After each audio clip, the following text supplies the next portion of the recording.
All right. So this particular podcast is about the things going on politically that a new president of the United States need to resolve. Number one, back to the historic treaties that America, the United States, has had with the indigenous population in terms of treaties based on their land. And the pipeline. Uh, my contention is that this should be brought once again to the forefront because it's been partitioned. We've already moved the indigenous people to these particular territories, and then we're using something akin to an eminent domain law to undermine the law. Now, when I went up to Wyoming, which was close to the Dakotas up at Gillette, Wyoming, I spoke with some people there, and they said, "Hey, they've already ran pipelines underneath the river, so this isn't a thing." And they were kind of like, "Hey, this is just business as usual." But in any case, the pipelines, if we're gonna remain under commercial codes, the treaties need to be upheld. We need to work around the land that's been distributed to them. Currently in Hawaii, indigenous Hawaiians are fighting because this is contemporary, right? They're fighting because a large satellite or some sort of telescope is being placed on their their land that's very, very tiny, and they're tired of it. So it's kind of a form of corporate or scientific gentrification. You guys keep wondering why I'm looking up. It's because that's where my maps are on the wall. I'm just kind of eyeballing stuff when I'm thinking. Okay, so there's that. Meaning we need to respect the uh, we need to respect the history of the United States if we're going to remain as a republic of these states. Right. Now, I like the idea of Republican strictly because it mentions the Republic of the United States. Um, as soon as commercial code laws came into effect, I think they were codified in 26, based on the information that I've found on it, where the U.S. Became a corporation per se, and then all subsequent states become corporations, municipalities, and so forth, and then we become corporate product of that, right? And there are some caveats in which they're trying to categorize the Native American indigenous populations. Okay, so that being said, there's that. The border wall and the detainees.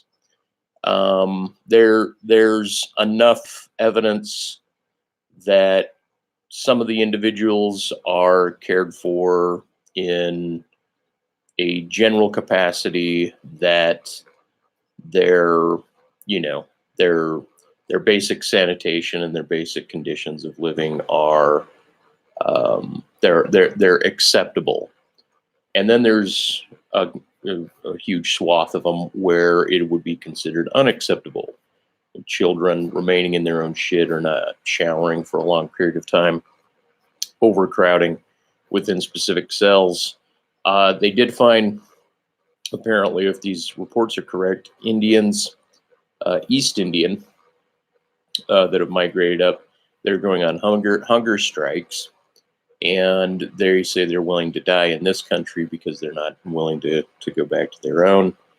My philosophy on the wall is, depending on how much is actually constructed, so some of it is incapable of being constructed because the the the Rio Grande is bordered by very steep mountain terrain. You can find videos that will fly over the entire border wall, and so some of it is too steep.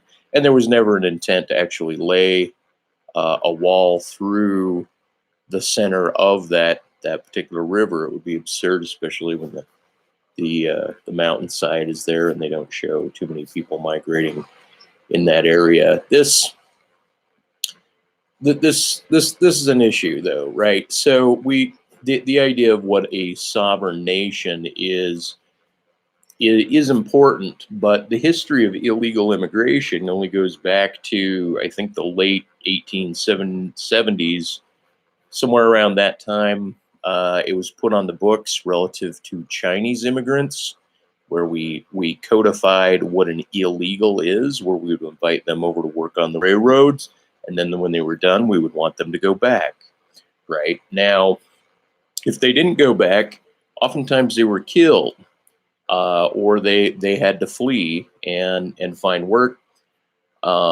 I come from my parents and grandparents worked in coal mining town, and they will tell me stories of how when they were done using the Chinese to go into the mines, they would carrying them up, kind of like on the Indiana Jones movie, where they're on that small bucket, and they would have them go up and do one last job, and then they would basically uh, uh, uh, break the brake, ruin the brake, and allow them to just come barreling out on the rail to their deaths, and that's how they would dispose of the Chinese workers when that particular mine was done or they were done utilizing them. They'd literally just kind of kill them.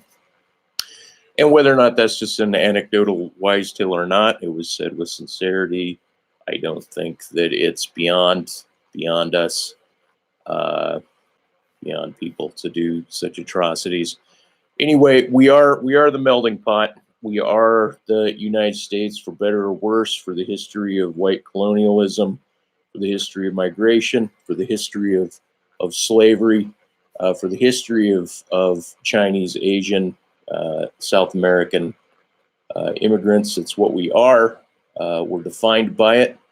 You can get people that want pockets in relationships to coordinate themselves based on commonality, and they'll do goddamn anything to justify this separation of association, and whether or not it's skin color, some tone of the soul, some populations based on behavior. And when they draw these lines, the nationalist groups, whether black or white or whatnot, will kind of defend these areas. But in the United States, the idea and the benefit of corporate law, of being a corporation, is that everyone, if you're to do business, you don't bar people from doing business. I don't believe we should require people necessarily to do business. You have the right to refuse service, but if that becomes based on pockets of individuals, and where it's obviously discriminatory based on the Civil Rights Acts, then it's a problem. We're not there yet. I'm just saying the tensions seemingly are getting high. Okay, so anyway, point is the Chinese people then they had to sign with two white businessmen in order to open a business. So often they would develop Chinese restaurants, and that's how they were allowed to stay in the country. That's the history of the illegal immigration, and then it started to be applied all around. We've gone Mexican-American War. We could have taken over a huge swath of Mexico. We pulled back. We also have the battles, the Alamo and such. We have the history of what it is that defined our southern border. Okay, so when somebody's coming across the border and they're detained, right now, if the category is in squalid conditions, if if ICE or Border Control doesn't have the facilities to care for these individuals, even though now we're moving money over, right? The money's been granted. Now it's proper dispersion and application of the funds in order to get facilities set up so that they're, well ordered. And so what I'm going to say about that is, if a facility, and this is what I would do if I was POTUS, if a facility is obviously beyond its capacity to care for individuals, then it does allow disbursement of populations to go off wherever they will, domestically or not. We're not gonna kill them, right? The whole idea is that we're not going to war with the individuals and killing them. You let them go by the same virtue, by the same virtue that we say we would rather let 10 innocent men go than we would want to prosecute, or 10 guilty men go, then we would want to prosecute and find one innocent man guilty, right? And so if they have to have their due process relative to a judge, and we're holding them for this process, for this asylum process, if we already know that they didn't use a port of entry and that's the code, then we got to stick to the letter of the law. And if we don't, then it's up to Congress to find the letter in that law and make the resolution to change that particular coding, right? That's what it is. That's why the law is a series of codes, right? And sometimes it's very difficult to do this. And this is opposed to just mere rhetorical yammerings and complaints, right? People can take offense when offense isn't given, and people can brush off offense when offense seems as if it's overt and obvious, right? Anyway, so my solution is you let the ones go if your facility is not set up for it. We brought this on ourselves, meaning the U.S. brought this on itself for a few reasons. Okay, so we're going to migrate the topic a little bit. We go to war in Iraq, Syria, Kuwait, Afghanistan, place people in Pakistan, and now it's Iran that we're toying with, right? And so what happens after there's this mass unilateral or sometimes multinational devastation of the Middle East? What happens? Huge migration now. Now anything from Libya and the migration that's coming up from Africa through boats to Italy and so forth, and to Spain. Look, we devastated Libya. We devastated the Middle East. Now it's the, and I'm not saying there wasn't migration beforehand. I'm simply saying we blew out a lot of infrastructure. We've devastated a lot of economies. Okay, and so that is causing this huge migration and this huge problem. Now, same thing in South America. Whether you like it or not, Venezuela has oil and the U.S. wants control of that oil. You can argue whether Maduro is a piece of shit or not. I've talked in person to native Venezuelans that have okay English here. They go, oh yeah, we don't like Maduro. I think that's who we're talking about proper here, right? Point is we put sanctions on their funds, right? Venezuela once had a philanthropy group set up to help U.S. homeless people. Believe it or not, I hope I can find that. There is evidence that they've set this up, right? But anyway, and this was back in the day sometime. But nonetheless, they were good-hearted. If you look at like Indigo Traveler, he's traveled through Iraq, Iran, Venezuela, even North Korea. He's this New Zealand fella. You'll get an idea of kind of the general people and the general feel, and he's kind of taking the temperature in just kind of not in a journalistic way, but in just kind of a passing way. And so you get an idea of what's going on. Anyway, the point is we put economic chokeholds on Venezuela. We steal their money based on their banks. I think it was Citgo, right? That is their oil, their oil distribution, kind of like we have Shell or Chevron. I think there's a Citgo. So we put some sort of lock away from them, where if they're distributing in the States, that money is not going back to Venezuela. The bank accounts, their Wells Fargo bank accounts, these other accounts, they've been locked away from the funds. There's video on how Venezuela, in an international forum, is claiming this. Abby Martin, Jimmy Dore, other investigative journalists suggest this as well. Anyway, what I'm getting at, the overall picture with this, is if we can't acquire the oil, or there's no means to do it through war, we do it through sanction, we do it through economic chokehold, we do it through tariffs.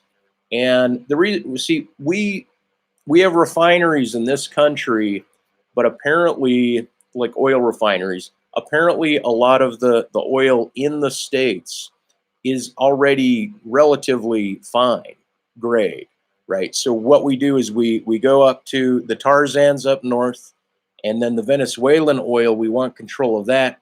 Even though they have refineries, we want to move that up is the best we can to the Gulf, to our refineries, because it's heavy grade. It's a heavier grade oil, but they have it anyway. So the point is, we want their damn oil, because and that by itself is already problematic. But what's happening is the American empire is built on the backs of the petrodollar and the history of our relationship with Saudi Arabia, in terms of first utilizing their oil and then having them as a centerpiece for the go-to petroleum location. Now you got the Chinese going into Africa. You got people. You find these deposits both domestically in the U.S. and outside of it. We want control of that. Anyway, so I'm just kind of zigzagging a little bit here, right? Venezuela, though, we're the cause of that problem also. So what happens is we go in trying to, once again, regime change out their government, somebody domestically educated in the U.S. that we want into their government. You're going to get favors both positively and negatively on this.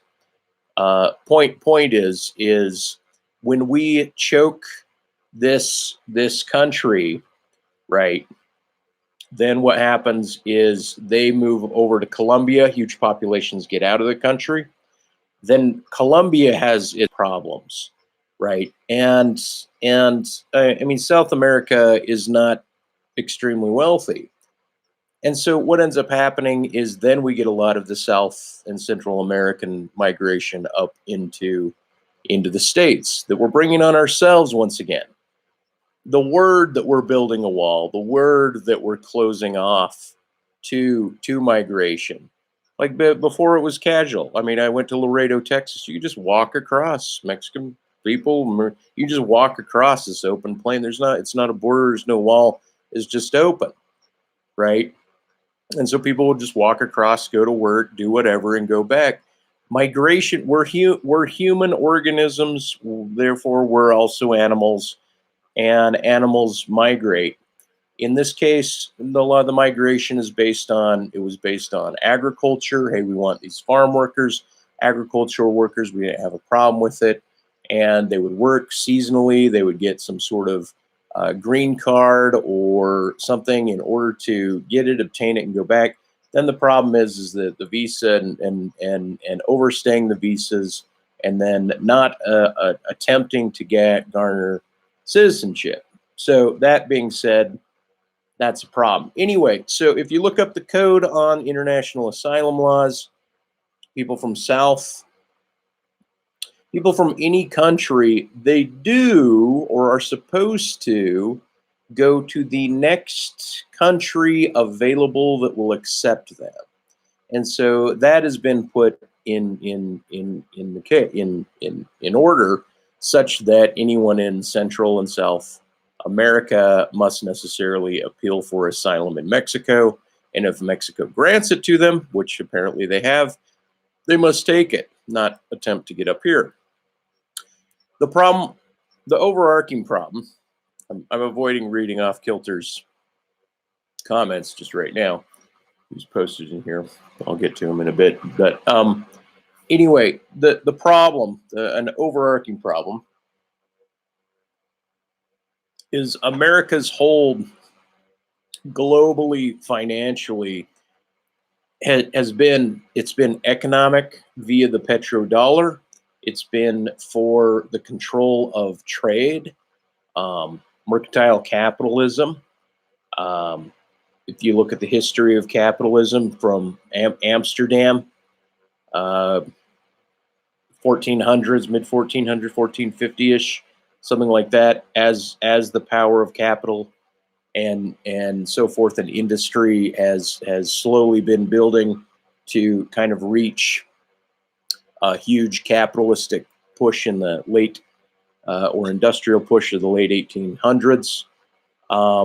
Before, there was a huge pushback when you get the Luddites trying to get in to destroy industries, and then that's when you get 40-hour work weeks and child labor laws, and you get other things that are trying to make employees safe on the job and not unduly exploited. You get minimum wage laws eventually. Now you got people in Amazon, pregnant women that are pushed, and or employees that piss in bottles, or they're pissing themselves, apparently, something like this, just to reach numbers, right? And then if they're not reaching numbers, then they get their 3 warnings, and boom, they're out because there's other people that want these jobs. Anyway, so there has to be, in what I believe is a corporate pay reform. And corporate pay reform has something to do with the ratios of the CEO or CFO, the board, the average relationship of pay between and amongst that group relative to the tier below them, like upper management. And then that gets averaged with anyone on, let's say, the lower end customer service, janitor averages. That becomes, you figure out a ratio that necessitates a type of requirement of a corporation, especially if it's a traded corporation, to disseminate funds downward based on the acuteness of the hierarchy. By acuteness, I mean, like Amazon, you got something like this, right? Meaning Jeff Bezos is way, way, way up here, very, very acute corporate pay, and then it bevels out to the $15. So Grandy did that. So instead of having this pyramid like this, look all the way onto my forearms, right? That goes out and spreads out. What it requires would be that middle management got paid a little more, and that lower at the bottom, they got paid a little bit more. And so that you had something closer to a right triangle, right? This isn't to demolish the American dream. It's not to put a cap on what a corporation can do. It's to essentially say, hey, look, if you work for Amazon and Jeff Bezos is making this much, and we imbue some sort of law, not some sort of law, but a corporate law onto this corporation that would require, because the money is moving too quickly, too much up at the top, it would require that the bottom people get paid even more. everything would still need to be gone through in terms of the numbers they're trying to reach, the pressure they have on the individuals that are at the bottom in terms of meeting their time. And like you work in call centers, you work in customer service, you got to meet numbers, you got to be on the phone, you got to take care of them, and you got to be off the phone quickly, or you got to get stuff done quickly in that regard. So that's problematic.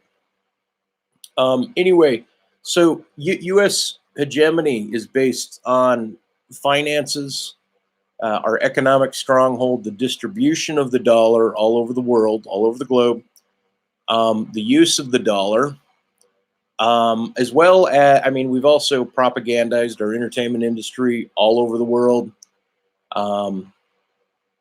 That's helped just kind of laud attention our way, showing us as a superpower, and then militarily, right? So the thing is that you get somebody like Trump, this blowhard, somewhat butt fuck lying silver spoon, cheat people down, fuck over some women, horse shit here, talk on both sides of his mouth to make it seem like it's just to rally, keep the rally going, keep the circus show going, right? But the goal with him is to gag the EPA, so people in the EPA cannot write papers anymore, or the environmental agency where they're speaking of climate change or anything like that. It's kind of more of a, hey, God's controlling everything sort of matrix. We got nothing to really worry about. So he'll say something like, America's got the cleanest air in the world, right? Meanwhile, now there is a chemical that was banned in terms of crops, and it is cleparosol. Cleparosol. Now Obama was outlining this, but then when Trump came in, for whatever reason, I think it's the same reason that Bush went to war with Saddam, and allowed that to happen, because he threatened his daddy and he wanted to take him out, right? And this in the same way, Obama toyed with Trump personally, and so Trump's just kind of, even if there's really quality things that Obama did, which I'd say he was attempting to do many, but was he was kind of shut down a lot. When Obama passed this kind of a regulation, like he was passing a lot of regulations to help people in the environments in terms of toxins and so forth. Trump has rolled this back, and now this drug is being used once again on crops. Scientifically, it's been shown to cause brain cancer or some deadly disease in infants. That seemed as if it was scientifically the case, and so it was being removed. Now it's being, since the regulations rolled back, huge problem, right? Anyway, so and then the whole green end, right? You want the Green Deal, I think it's great from, I believe, in that it was stated. It's a good long-term and even short-term goal to move things to. The U.S. corporation is still about profits and extracting profits. If we can't do it domestically, we need to do it globally, and to remain, to maintain our country. Now, it's beneficial, some people can argue this, to be in debt. We have debt notes, not real money. We know this. We know we got a fiat currency. And when I say beneficial, I don't necessarily mean that the debt per se is beneficial, but it's good for corporations to need people to be in debt so that they become a type of a debt slave that helps feed the corporation of the U.S. in terms of capital gain. Part of what we laud as the American dream was based on the idea that we could acquire wealth and property and build a family and live happily and comfortable as workaday folk. And now, as Bernie Sanders and the left has shown, even if the economy and the trading and everything is showing things to go up, let's say unemployment is down, more people per capita, whether or not you're going to read the stats and have caveats of the stats or not, are employed, the devastation of how much they're getting paid. Can they acquire even a upper middle class existence? This is being shown to be problematic, and hence we have someone like Yang in the race that's saying, "Hey, look, whatever it is, like his solution to what I think is a corporate code thing, not necessarily an AI thing or an outsourcing thing. I mean, it's a combination of both, is to institute the notion of a universal basic income, which I don't think that this, I don't think, I think there's a merit. I think it needs to be on the table for consideration while the corporate codes are retooled, right? Anyway, what I was going to say was that the reason someone like Trump comes in a republic. Now, I'd say, oh, I like the idea that if you look up, um, oh shit, now I'm thinking, I wanted to say Andrew Jackson. Anyway, if you look up,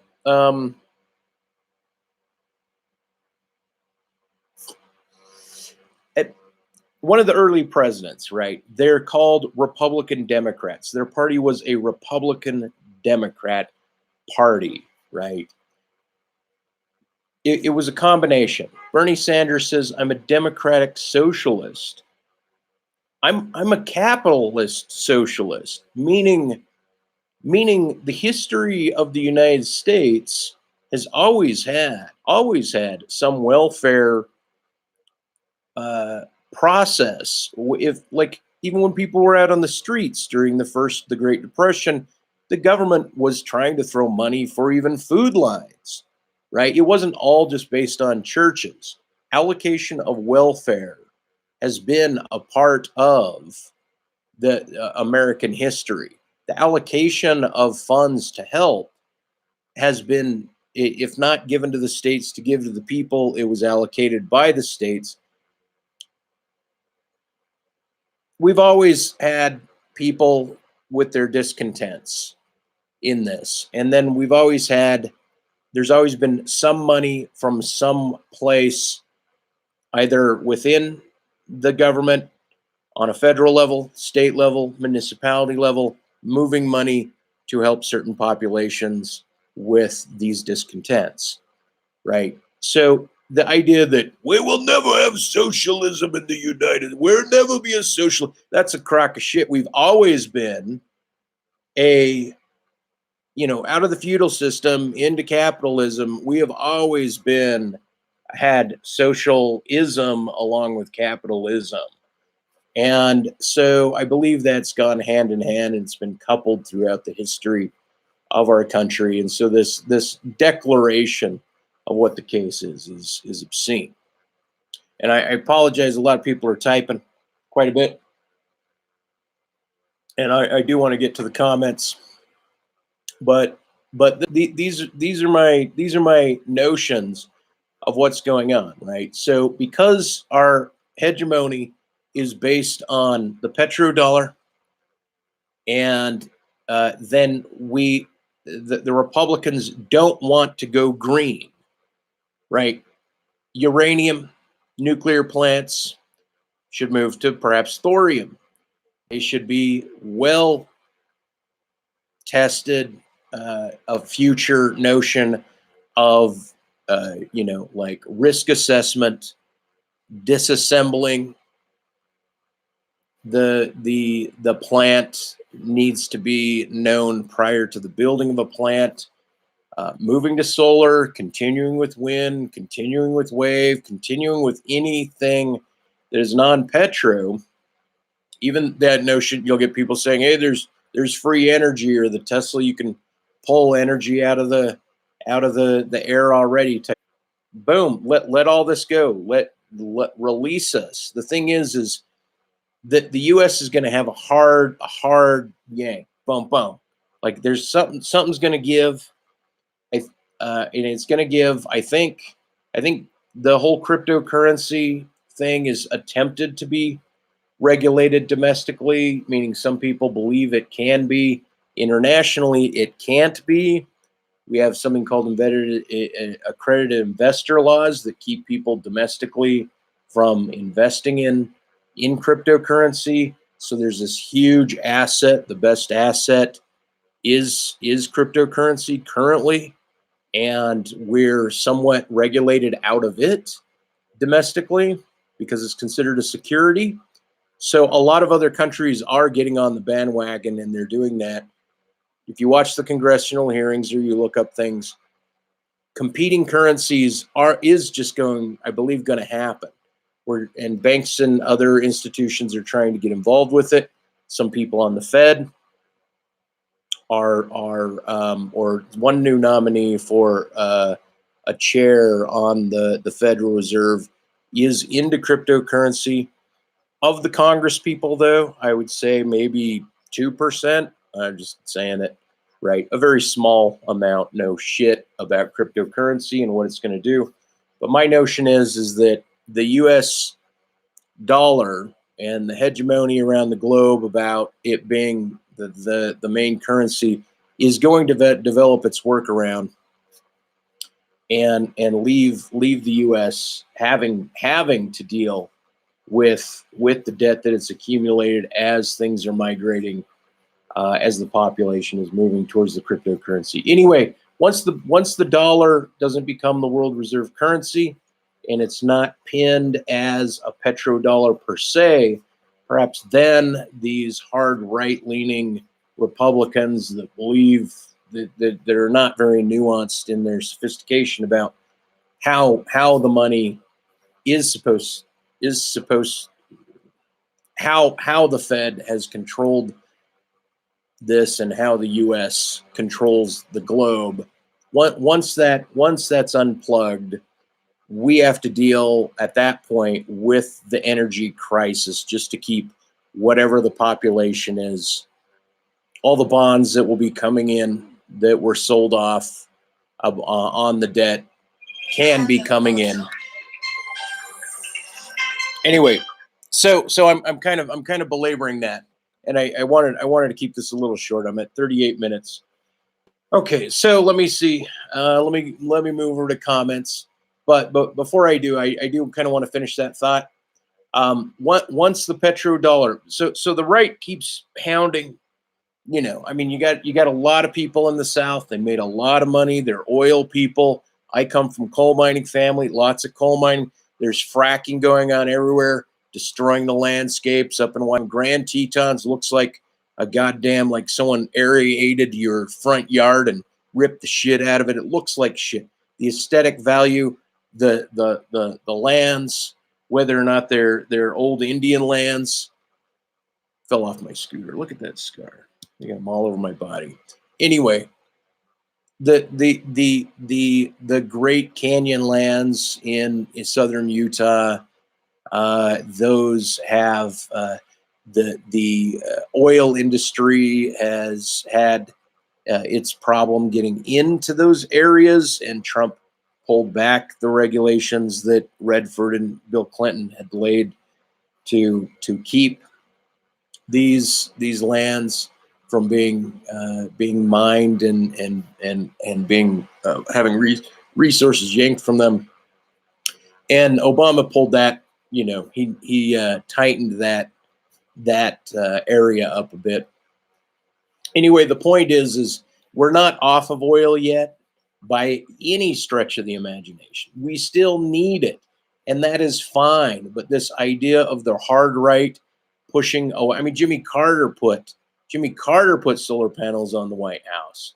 And Reagan immediately took him off because he was on that the hard petro end, right?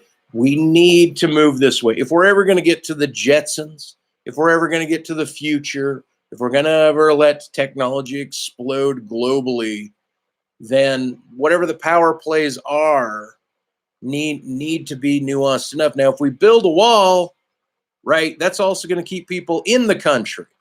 If stuff gets absurd within the country, it will hold people in the country. Like, it's not that a wall can't be taken down. Walls can be taken down. It's not like the Great Wall of China. Even that could be, be porous. The moral of the story is we cause this problem. We can continue to cause this problem. And I understand why we do it. Now, economics is considered a security issue. If you destabilize, like in 2008, crashing the market, the housing crash, the financial crash, the bailouts, that was a destabilization of the economic corporation of the United States from the top down, and it needed to be recovered. Bitcoin, cryptocurrency, 10 years. We've had time. It's been the frog boiling, and now it's getting at this crucial edge. Some people, some banks are on top of it. Other ones are not. The Fed and whatever the regulations, like Trump hates Bitcoin, so forth. But I don't know if that's a cover for people quickly buying it. Even Buffett, who hated it, is in aisle. JP Morgan's got their own coin. Everyone's developing their assets. Anyway, the point is we're moving into the future regardless. We have some vestigial notions of how to run this country that are being shored up and maintained by Trump. And I think it's horseshit. Okay. And I'm not necessarily, like, I agree with the ethos of Bernie Sanders when he's talking about tax the trading. Like, hey, if you're going to do some scalping on the stock market, you throw some of that coinage, some percentage of that to the government, right? And even back to income tax, bag income tax, flat rate. Amazon doesn't get a pass. No corporations that are traded get a pass on taxes. Granted, they may be taking us to drones and delivering pizzas in the future, but this whole idea of pay your fair share needs to apply. Back in the day, GE, General Electric, didn't pay any tax. Plenty. You can get a list of the corporations. They're given waivers on tax because the U.S. corporation thinks they're more beneficial overall than they would be trying to pay down the debt. If you talk to certain people that are in the markets, they know, hey, look, you can never get out of debt. Therefore, we're going to do all trades and all actions are fiat trading within it. Anyway, I could ramble on forever. Let's get back. I'm going to scroll up here and we're going to start. Okay, so that's my rant at 43:15, and now we're on off-kilter concepts. Libertarianism is as much to blame. If P, then Q, so he's got a modus ponens. The liberals accept P, there is an immigration crisis. Liberals, however, deny Q, that a capitalism has caused this. And only a terminus of capitalism as we know it will be the solution. All right, so if you take the Marxist philosophy or prophecy that capitalism will run its course, that's fine if you believe that. The idea of selling for a profit, like I think it's the Talmud. I'm working my way through it, but the idea that Jewish people can they don't charge interest to their own, but they'll charge interest to anyone outside. This is a banking institution of what a loan is defined as. In the Quran, interest isn't carried out quite that same way. You pay what is considered the interest up front, and that's just kind of combined at the initial side of one's debt. But the outgroup pays the interest if you're going to grant something to them, is an ethos of banking and capitalism. And it would be weird to say we would want for a bank that's backed by our country. I would say that doesn't work. Like credit unions, somebody that's not backed up.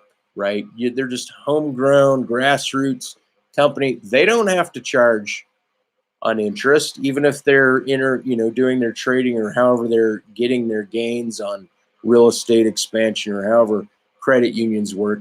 They don't have to abide by this law. Here's another thing that needs to be done with corporations.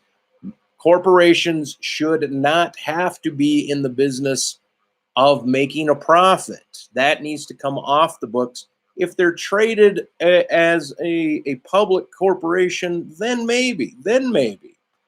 Okay, anyway. Then Fodor Dostoevsky. I'm going to the Philippines. Live on less than £1 a day. Great. Mike is throwing Masonic signs. Sorry, my hand signal. Oh, you good? Okay, primitive accumulation. Barrack Lord says. Back to Fodor. Baron Trump never seems content or happy. But there's plenty of very wealthy people who are psychologically they have their own issues. I'm not going to speak on behalf of anyone of any class, financial class, about whether or not their subjective self-perception is joyous or not. I just Googled and found photos of Barron smiling. Like whatever, Barron, I don't know what kids, 10, 13, something like that now. Big deal. Like, yeah, I could give a frog's fat ass about how Barron's doing, even though I was like, oh, when Kathy Griffin held up the bloody Trump mock head, oh, Trump, what is this family what is Barron gonna, how dare you affect my child with that? Well, blow it out your ass, free speech guy. Get your summit on free speech. This is included in that. Even if it appears threatening, kiss my ass. You can do art that's obviously art, right? Well, if it's a call for murdering the president, then it's a problem, right? And so it's a slippery slope, but I would default of, hey, you still got the right to say whatever the fuck you want to anyone that you want. I think the public arena is not to be controlled by corporate rules. I totally disagree with the idea of hate speech. I don't like the idea that there's even hate crimes that amp up what a guilty party has to suffer for committing a crime. First, you got the crime. Then, if they can show, oh, it was motivated against a person that falls within a protected class, then it's considered a hate crime, right? And then the punishment goes up, right? And then hate speech is a para, meaning it's running alongside the hate crime idea. It's almost like if you have hate speech, or what we think is a antagonistic speech that could lead towards a crime, I'm more like, look, we're going to prosecute people on the crime. What comes out of their mouth, and maybe that's it. Like the history, like Jesus was against, give Caesar what Caesar's, dump over the money traders by the temple. And then Amsterdam and Capital just kind of overturned those notions. Locke comes into place, says what he's going to say. And it's kind of getting over that Jesus ethos in much the same way of assuming, like, hey, the shit coming out of your mouth is the defilement. It's not what you put in your body. It's what comes out of your mouth. Well, look, if you want to retain that Christian ethic, fine. I say let people say whatever the fuck they want to say. And that includes me and whatever, right? Say whatever. It comes down to me to behavior, not attitude. Their expression of attitude. Anyway, I'm slowing down. Okay. So you think about Barron? I feel bad for Donald Trump. You feel bad for him because I think he has a verbal IQ only a bit above G-Man. He never uses fancy words. Oh, that's cool. He locked up Lord Stephen Christ, though. So overall, Trump did good. Burr shot his political rival Alexander Hamilton in the famous duel of 1804, the last full year of a single term as vice president. Okay. He's never tried the illegal duel, and all charges against him were eventually dropped. Hamilton's death ended Burr's political career. Laugh Out Loud is held for review. Let's see. North American Scum LCD sound system. These are all Four Doors comments. It's just me. I will just listen now. All the best, Mikey. Peace. Barclay. You probably really like Henry George. Mike Barclay. Right on. Okay, well, we're at 51 minutes. I had like 5 of you watching at one time. No biggie. Anyway, there's still a lot to be done. There's a lot of problems. I think people are chasing the rhetoric around. They're getting their panties in a twist. They're in an uproar. I'm not saying they're not justified in having that discontent or that angst and their concerns. It's a volatile, heated echo chamber of politics.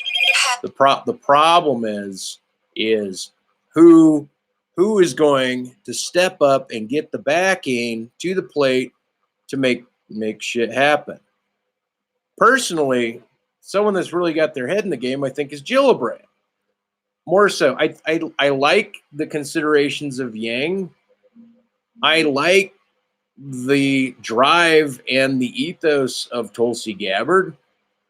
I watched a lot, meaning there were more people on the left that had some one poignant positive attribute. I would even say on the right.